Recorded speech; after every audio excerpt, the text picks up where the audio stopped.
kita ini pada saat ini menurut saya nih adalah hasil dari buah reformasi 98. Nakut-nakutin jemaat, nakut-nakutin orang-orang Kristen. Korupsi itu bisa dicegah tanpa KPK melalui internal audit. Saya ingin menyinggung sedikit tentang tadi Pancasila. Terima kasih Anda telah meluangkan waktu untuk memberi masukan kepada kami, dan semoga komentar Anda bisa bermanfaat untuk edukasi generasi penerus bangsa ini, terutama bagi diri kita sendiri dan untuk mereka yang mau berpikir dengan akal sehat. Karena dengan akal sehatlah kita bisa bedakan mana yang terbaik untuk orang lain, saudara, keluarga dan terutama untuk diri kita sendiri. Semoga hari-hari Anda selalu dirahmati Tuhan Yang Maha Esa. Dan sampai ketemu lagi di konten Reaksi Nusantara channel berikutnya. Salam sejahtera bersama keluarga.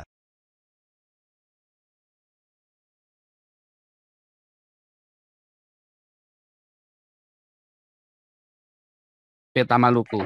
Terima kasih Silakan. Pak Paul. Selamat malam semua. Ini saya melihat dari judulnya bagus Pak ya. Pertanyaan saya, apa urgensinya PGI bersuara untuk mencuri persoalan internal KPK ya? Dia udah keluar dari jalur ini Pak. Ya kan harus kembali ke visi misinya lagi. Sementara kalau diikutin berita-beritanya ternyata bisa dibilang ternyata Pak Gomar Gutom ini korup dia. Sedang menyaksikan mental korup pribadinya. Ini bisa mewakili masyarakat Kristen yang korup, bahkan masyarakat Indonesia juga. Jadi, ya, inilah korup nih.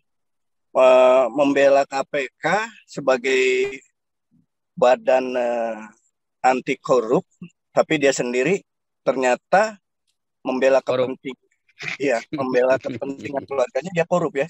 Kalau definisi korup di Indonesia kan artinya begini, memiliki maksud yang ditunjukkan dalam perbuatan yang tidak jujur untuk mendapatkan uang atau kepentingan atau keuntungan pribadi ya. Nah di sini dibalik ini ternyata dia korup ini. Gitu.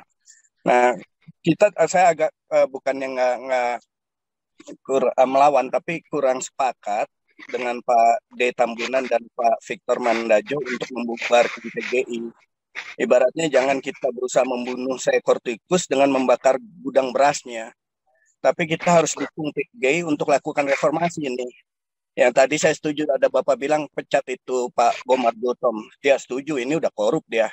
Udah memalukan sama sekali nih, udah nggak layak dia udah ibaratnya udah nggak bisa dipercaya ya, sehingga memang udah harus. Nah solusinya gimana ya? Ikutin sistem yang berlaku di PGI, mungkin lakukan rapat umum luar biasa, ya kan? Pencopotan, mencari lagi penggantinya, kemudian juga kembali ke visi misinya. Kalau ada yang salah ya direvisi. Bersuaranya harusnya saat ketidakadilan dialami oleh gereja-gereja di Indonesia, mereka harus keras bicara di situ. Itu Jasmine sampai sekarang aja merupakan kegagalan PGI, HKBP Bekasi, kegagalan PGI. Ya kan mereka kan persekutuan gereja-gereja Indonesia. Gereja-gereja itu ada di bawah PGI, kecuali ada denominasi yang tidak termasuk ya, itu kita nggak perlu bicara. Tapi yang di dalam naungan PGI, bela dong, jangan bicara hanya untuk kepentingan keluarganya yang entah digeser di KPK atau apa itu, picik sekali dia, nggak betul itu tulang itu. Nah ini yang harus disuarakan gitu.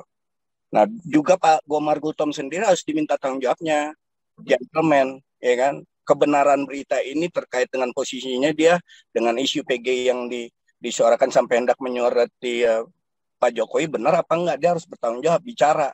Sehingga rumor-rumor fitnah juga kita bisa bantu dia. Kalau emang nggak benar ya kita bela. Tapi kalau dia udah tersandung dan masuk lubang kakus ya kita tarik, jangan sampai makin dalam dia.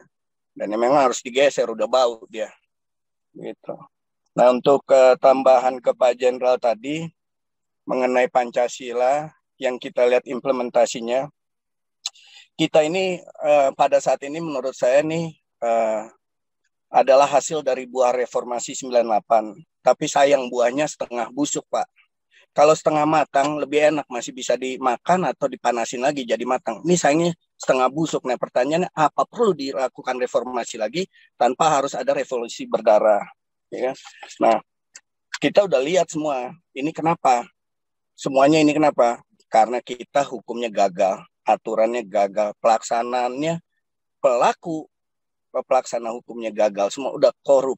Ya. Nah mungkin Pak Jenderal selanjutnya bisa bantu menjelaskan solusi yang paling dasarnya sebelum Pancasila ini menjadi ideologi yang mendarah daging. Ini di kulit ari aja kita udah gagal nih, ya kan? Karena aturan kita nggak jelas, pelaksananya nggak jelas.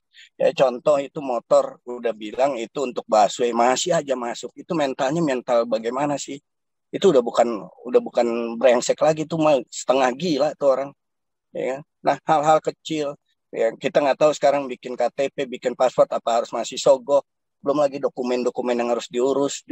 Nah perasaan masyarakat yang di bawah ini kan benar-benar kayak negara apa ini ya, tanpa hukum, ngaku negara hukum tanpa hukum. Nah ini yang harus dibenahin sehingga nanti benar-benar terimplementasi Pancasilanya dari yang mendasar ini, turunan dari hukum-hukum yang di bawah ini benar-benar terlaksana tegas. Bukannya kita mau kejam ke pelanggarnya, enggak, tapi ada aturan jelas sehingga pelaksanaannya jelas, semuanya jelas, hasilnya akan kelihatan. Nah ini baru negara sejahtera makmur, baru kita bisa bangga betul kita ideologi Pancasila gitu yang dilaksanakan dan dilakukan. Saya ada pemikiran gini, satu ya, kita kan negara kepulauan banyak nih Pak di Indonesia, ada Pulau Seribu, satu aja dibikin seperti Alcatraz ya, khusus untuk koruptor. Ya, oke lah kita masih berkemanusiaan, punya Tuhan, nggak ditembak mati, oke, nggak perlu lah. Tapi taruh aja di situ harta semua yang dihitung dari yang hasil korupnya ditarik negara, sisanya kasih ke keluarganya. Ya cuman jangan dikasih hati lagi gitu. Keluar dari penjara korupsi masih bisa duduk di DPR sebagai anggota, masih bisa di eksekutif di pemerintahan. Aduh, udah ngawur semuanya, nggak ada tahu malunya gitu loh. Nah, ini harus benar-benar dibenahin. Bayangkan ya kalau ada satu pulau khusus dibangun, penjara khusus untuk koruptor, mereka tidak punya cellphone, tidak bisa keluar masuk. Prosesnya untuk masuk situnya yang harus benar. Jangan sampai salah orang, salah tangkap, yang nggak korupsi dimasukin situ, kasihan. Jadi harus ada bukti-bukti yang jelas semua memang udah korupsi, menyalahi aturan, ya kan? Masukkan ke situ, nah baru udah sadar. Masyarakat juga ngeliat ngeri, ngapain gue masuk situ? Anak istrinya juga malu, ya kan? Dan hartanya itu bisa punya rumah mewah, mobil banyak, anak keluar negeri, ternyata hasil korupsi, gajinya berapa sih? Ya kan, tunjangannya berapa? Nah, ini kok bisa berlebihnya gila-gilaan. Nah, itu harus kembali ke masukannya dari Pak Ahok itu, melihat kekayaan seseorang bisa nggak dibuktikan terbalik. Kalau memang dia hasil jujur, hasil dagang, hasil keringat, nggak apa-apa, jangan dikorek-korek. Tapi kalau dari pegawai negeri, dari yang level bawah sampai eselon 1, bisa gila-gilaan kayaknya. Nah itu udah bisa, logika berpikir kita juga udah bisa bilang ini nggak benar, di something wrong. Gitu Pak Jenderal, tolong Pak Bang, terima kasih. Oke. Masalahnya kalau sistemnya yang sudah di dalamnya orang-orangnya semua di PGI-nya udah korup, mau di-meetingin 100 kali juga nggak bisa Pak. Karena yang saya tangkap indikasinya, ya, semua yang di PGI itu memang sudah korup. PGI-nya itu sudah korup Pak, bukan cuma Pak Gomarnya saja. Tidak mungkin Pak Gomar berani bicara sendiri tanpa orang-orang di belakangnya. Bahkan waktu kemarin itu videonya saya upload ya, Komnas HAM itu bikin Zoom meeting dengan GAI Yasmin dan PGI, humasnya PGI itu, bagian hukum atau apa, dia sendiri nggak berani ngomong Pak. Artinya memang menurut saya PGI-nya semuanya udah korup. Bagaimana untuk mengatasi orang-orang yang sudah korup? Satu ya dibakar Pak sarangnya Pak. Nggak ada cara lain. Kalau semuanya itu sudah rontok semua ya dibakar. Kalau semua istilahnya sepanjang sawah itu semua itu bawahnya lorong tikus semua, ya terpaksa Pak sawahnya yang harus dibakar, dikorbanin Pak satu petak Pak. Karena organisasi gereja bukan hanya PGI. Ya kan? Nah, itu aja. Anyway. Oke, kita lanjut dulu ya. Pak Beta, kemudian Pak Ardiansyah Bangun, silakan. Ya, shalom. Shalom. Rahayu. Rahayu. Salam kita semuanya. Iya Pak, ini memang saya pinjam kata-kata Pak Prabowo yang terkenal adalah terstruktur, masif, dan sistematis kejahatannya Pak. Jadi PGI ini dan judul ini sangat luar biasa ini, judul hari ini Pak. Jadi memang antek-antek kejahatan itu bukan hanya di kalangan-kalangan yang di luar kita, tapi di dalam kita juga sudah banyak dipakai oleh instansi negara ini, melibatkan banyak orang gitu. Jadi tidak lagi melakukan poksi-poksinya, semua udah semeraut. Negara ini semeraut. Saya ibaratkan ya, PGI ini sama dengan penagih hutang. Nakut-nakutin jemaat, nakut-nakutin orang-orang Kristen, nakut-nakutin semua orang, tapi nggak ada solusinya, cuma nakut-nakutin. Di dalam kitab Keluaran penagih hutang sampai penagih hutang itu dalam Keluaran 22 kalau nggak salah, itu sampai 2 anaknya juga harus dibawa gitu. Jadi ini PGI ini udah memang keterlaluan ini. Banyak yang mau dia jual. Kita mau dijualnya ini. Nah, ini ada pihak-pihak tertentu atau ada orang-orang tertentu mau menghancurkan memang bangsa ini gitu. Jadi kayak penagih hutang, pekerjaan hantu, nakut-nakutin. Nah, kalau kita kembali ke Pancasila yang diutarakan, yang disampaikan tadi Pak Jenderal, itu tidak ada lagi yang sila keempat itu, kerakyatan yang dipimpin oleh hikmat kebijaksanaan dalam permusyawaratan perwakilan, apalagi keadilan sosial. Nah, itu jauh sekali ini memang. Nah, tadi saya dengar dari Pak Pastor Paul juga bilang, apakah memang hanya retorika yang disampaikan Pak Presiden, katanya mau revolusi mental. Wah, ini kacau memang. Waduh, ini semua negara ini semua sudah rusak memang sendi-sendinya. Tidak lagi dipakai Pancasila, itu nggak ada lagi memang di bangsa ini. Oleh orang-orang yang memang mau merebut, sekali lagi tujuannya untuk merebut uang negara ini. Merebut harta-harta negara ini, memperkaya diri sendiri dan kelompoknya tertentu. Nah, ini yang terjadi di bangsa ini. Ini banyak orang marah, Pak. Banyak orang marah. Orang-orang yang tadinya nggak terlibat, sepertinya seakan-akan sudah dilibatkan di dalamnya karena mengatasnamakan organisasinya. Nah, organisasi ini kan seperti kemarin di pernyataan sama Pak Manu Putih, saya lupa namanya, Pak Manu Putih itu menjelaskan bahwa dia bilang ini kan kemanusiaan untuk membela yang disebut kadrun dan lain sebagainya itu untuk menginikan anak bangsa. Kemana dia orang-orang Poso? Kemana dia orang-orang Papua yang dibunuh? Pendeta-pendeta yang dibunuh di Papua, di Poso, di Ambon. Kemana dia pergi? Kemana dia waktu itu? Apakah dia baru melek hari ini untuk merebut keuangan itu menjadi penagih hutang untuk bangsa ini, untuk organisasi ini? Ada uang yang mereka capai, tujuan mereka adalah uang, harta duniawi. Itu adalah pemimpin-pemimpin yang sesat. Lebih baik mereka keluar dari organisasi itu, dari PGI, daripada mereka mempertahankan di dalamnya. Jadi hujatan bagi mereka nantinya. Ini keras untuk saya mau ngomong seperti ini, Pak. Memang terkadang kita harus memang memberanikan diri dan harus berani untuk mengkritik bangsa ini, untuk mengkritik para pemimpin-pemimpin yang mengambil alih. Saya teringat dengan Pak Ahok bilang, bagaimana orang jahat untuk memimpin.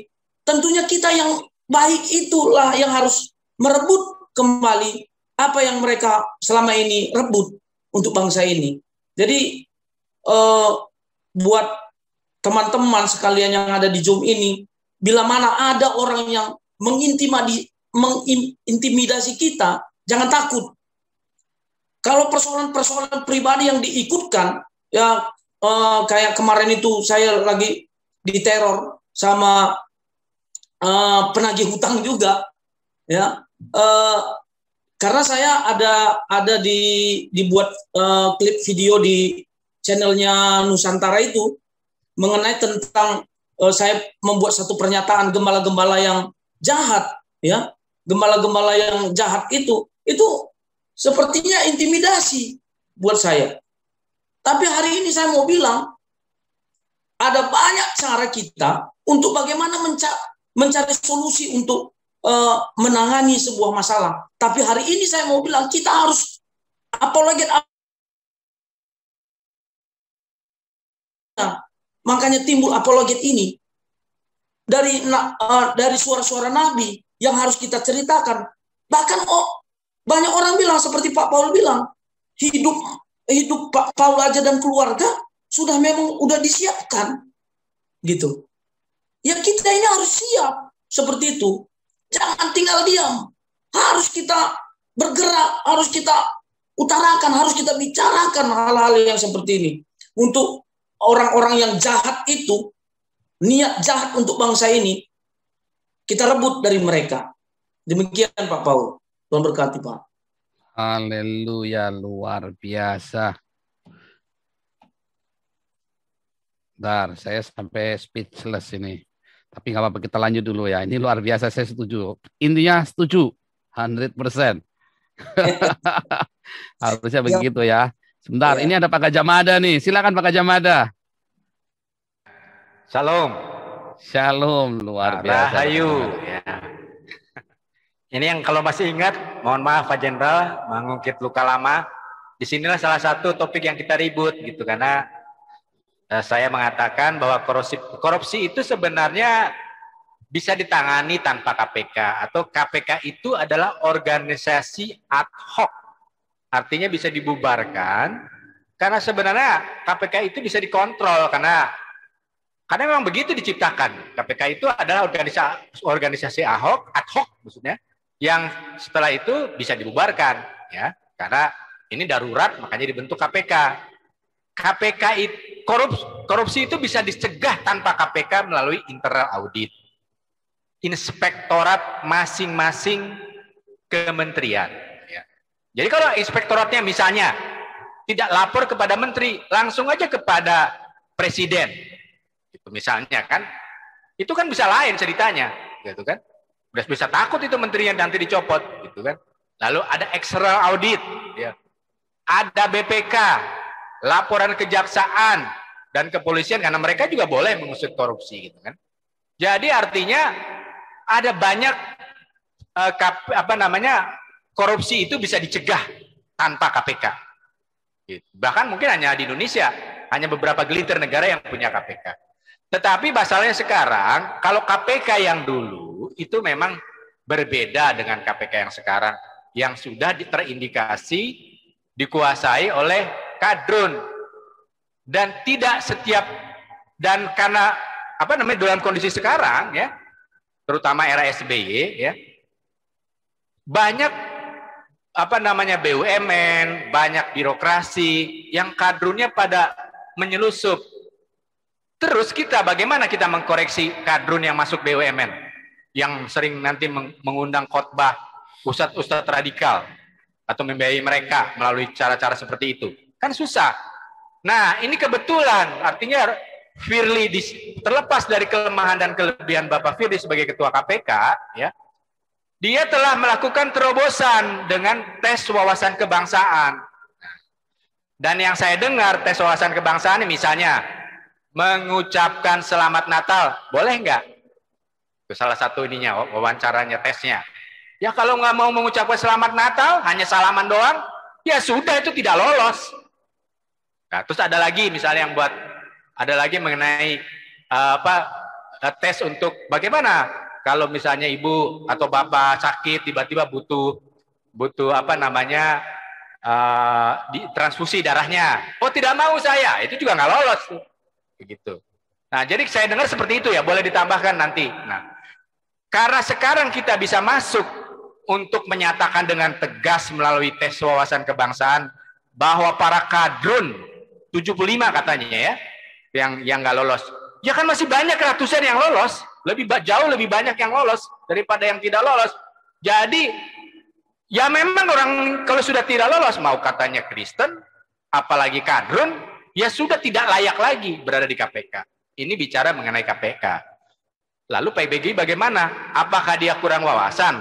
Ataukah hanya sekedar karena, kepentingan pribadi, antara interest pribadi Bapak Gomar Gultom, ada saudaranya atau ada keluarganya, lalu dia mengorbankan kepentingan yang lebih luas dari PGI.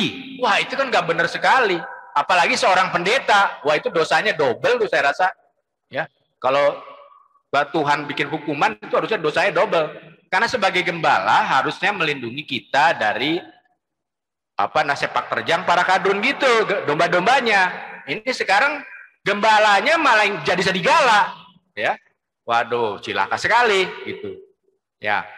Jadi ya tadi sudah disebutkan ya, kalau memang ini segera mohonlah dengan hormat itu secara halusnya ya, secara halusnya supaya Bapak Gomar Gultom mundur. Tapi kembali lagi kalau tidak mau mundur, bagaimana proses supaya mundur? Apakah harus ada seruan? Saya rasa ada seruan ya, ada mekanisme supaya memundurkan orang secara istilahnya kasus khusus seperti sekarang ya. Gitu. Tapi kalau tidak mau mundur, karena seperti Pastor Paul Jang katakan tadi, memang rumahnya sudah rusak, ya memang dibubarkan. Tadi sudah diusulkan, ya saya usulkan seperti itu. Ya. Bubarkan saja, itu paling cepat. Gitu. Artinya setiap denominasi mundur langsung. Saya tidak jadi anggota PGI lagi. Itu kan berarti otomatis PGI sudah kehilangan anggotanya. Ya, artinya berarti bubar kan? Kalau setiap denominasi mengatakan. Karena waktu di Tamparagi itu pernah dilakukan survei, ya, itu 100%, 0 pendukung. Waktu itu saya juga sempat komentar, ya, di sana, ya, Tamparagi, di sana ada Pak Ikim juga, Pendeta Heri juga, itu plus yang lain-lain, tidak ada pendukungnya PGI, ya, semua mengatakan PGI salah kaprah dalam mendukung KPK, ya, gitu. Jadi KPK yang sekarang tidak sama dengan KPK yang dulu. Sehingga udah sekarang pikir pendek saja ya, pengker sikat karena 3 tahun lagi itu pendek ya. 2024 tadi sudah disebutkan oleh Susu Kuda, sepertinya ke sana arahnya ya, itu pendek, ya sudah bubar aja gitu. Karena urusan korupsi ini bisa ditangani kalau ya harusnya tadi dengan seperti itu, tapi kita harap KPK masih ada. Ya kalau masih dia menseleksi dengan tes wawasan kebangsaan para kadrun itu entah Kristen entah Islam ya tidak lolos tes, ya itu sebaiknya begitu ditegaskan saja langsung. Nah, kalau benar ya ada protes untuk pelantikan itu diundur saja, wah ini berarti udah semuanya anggota KPK gitu, ya udah bubarkan aja lagi gitu katanya. Kan katanya tanggal 1 Juni ya, berarti besok ya kali kan? Nah, itu tanggal 1 Juni sesuai dengan Pancasila kan, itu tepat sekali gitu, karena memang wawasan kebangsaan itu penting saat ini. Begitu Pak Paul, terima kasih.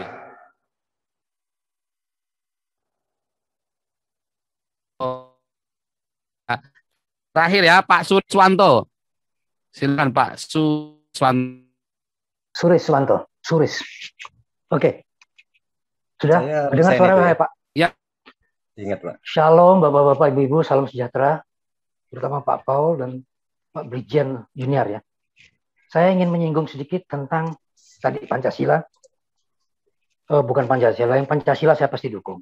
Tetapi saya ingin ingatkan kepada Pak Brigjen Junior bahwa menurut saya pribadi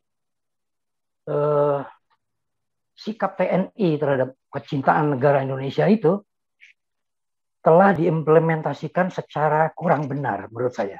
Terutama saya menyebut slogan yang sampai 10 tahun lebih ini terkenal kan, NKRI harga mati gitu ya.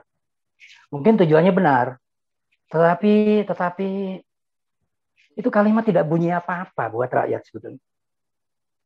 Saking kalimatnya galak dan tidak meaningful, maka dipakai oleh semua orang, baik penjahat maupun bukan penjahat. Yang penting NKRI harga mati. Waduh, Pancasila kedua gitu. Tapi kalau kita lihat siapa yang teriak itu ya tahu sendiri lah. ya ormas-ormas yang preman-preman, hanya untuk mengatakan saya pro ABRI, saya pro TNI gitu kan. Nah, intinya saya lihat pada slogan NKRI itu TNI telah memandang bentuk negara kesatuan itu sebagai sesuatu yang penting untuk diresapkan. Padahal itu adalah sesuatu yang fisik ya. Bahkan nomenklatur negara Republik Indonesia itu di nasional maupun internasional itu nggak ada NKRI, Pak. Beda dengan United States of America atau United Kingdom. Itu kan nomenklatur PBB. Kita tuh nomenklaturnya Republik Indonesia. Jadi Republic of Indonesia ya. Nah, yang tadinya tujuan baik NKRI itu menurut saya mulai harus dikaji dan diganti lah. Jadi saya harus katakan TNI ini maaf ya, kepintarannya dalam berbahasa kalah dengan senior-senior seperti zaman Orde Baru ya. Orde Baru kan hebat tuh. Akselerasi pembangunan, macam-macam. Jadi saya minta dikaji ulang. Mohon slogan NKRI itu sebetulnya unmeaningful. Justru lebih kreatif kalau kita bilang NPRI, Negara Pancasila Republik Indonesia. Dan usulkanlah itu sebagai nomenklatur di dunia mungkin. Ya kan? Bukan mengatakan kesatuan tidak penting bentuk ya, tetapi bentuk itu fisikal ya, nggak ke alam bawah sadar.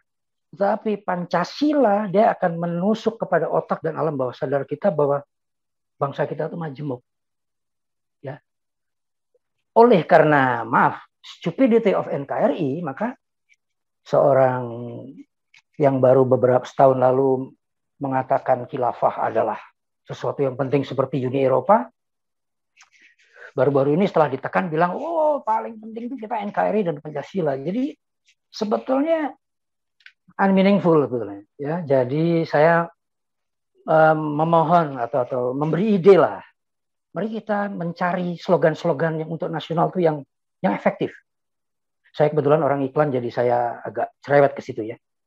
Kalau negara Pancasila Republik Indonesia itu mungkin akan lebih efektif. Kendati pun kita tidak merubah bentuk negara dari kesatuan kepada federal gitu lah.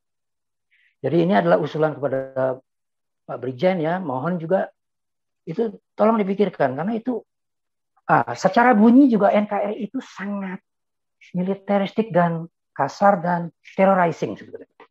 Harga mati itu ya. Itu tidak sama sekali bisa menyentuh. Itu coercion itu kekerasan, bukan influencing itu. Jadi itu saja saya rasa itu penting. Saya mendukung 100% tentang Pancasila, kalau perlu saya bantu secara kreatif ya kepada Pak Brigjen. Dan saya satu lagi mungkin Pak Brigjen Julian ingat tahun 50-an Nasution Jenderal membentuk partai namanya IPKI ya, Ikatan Pendukung Kemerdekaan Indonesia. I suggest you ya senior militer, marilah kita mungkin bisa menginisiasi sebuah bentuk orpol yang seperti itulah dengan alasan untuk menjaga doktrin Pancasila di dalam atau filsafah negara Pancasila ini dari tangan-tangan jahil ya, siapapun yang jahil. Saya kira itu saja dan terima kasih atas kesempatannya Pak Baul. Shalom.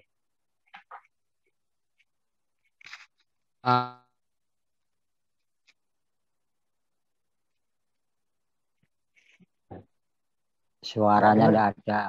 Ya Pak Baul. Suaranya tidak ada. Ditelan bumi. Tadi nggak kedengaran. Pak Paul. Lagi minum, dia lagi minum. Lagi minum. Iya. Ya. Bentar. sorry.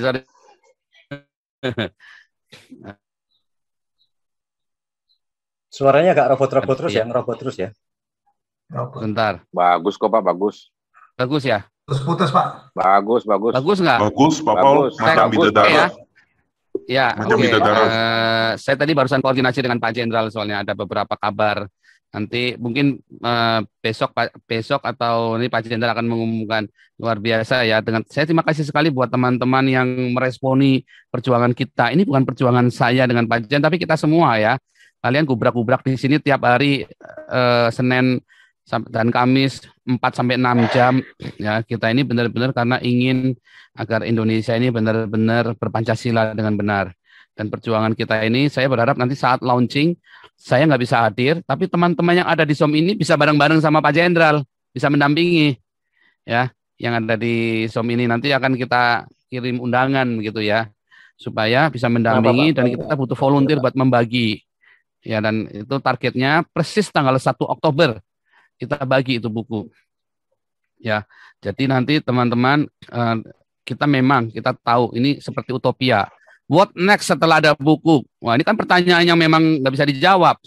Tetapi setidaknya setelah orang-orang ini membaca, ya, dan saya yakin. Terima kasih Anda telah meluangkan waktu untuk memberi masukan kepada kami, dan semoga komentar Anda bisa bermanfaat untuk edukasi generasi penerus bangsa ini, terutama bagi diri kita sendiri dan untuk mereka yang mau berpikir dengan akal sehat. Karena dengan akal sehatlah kita bisa bedakan mana yang terbaik untuk orang lain, saudara, keluarga, dan terutama untuk diri kita sendiri.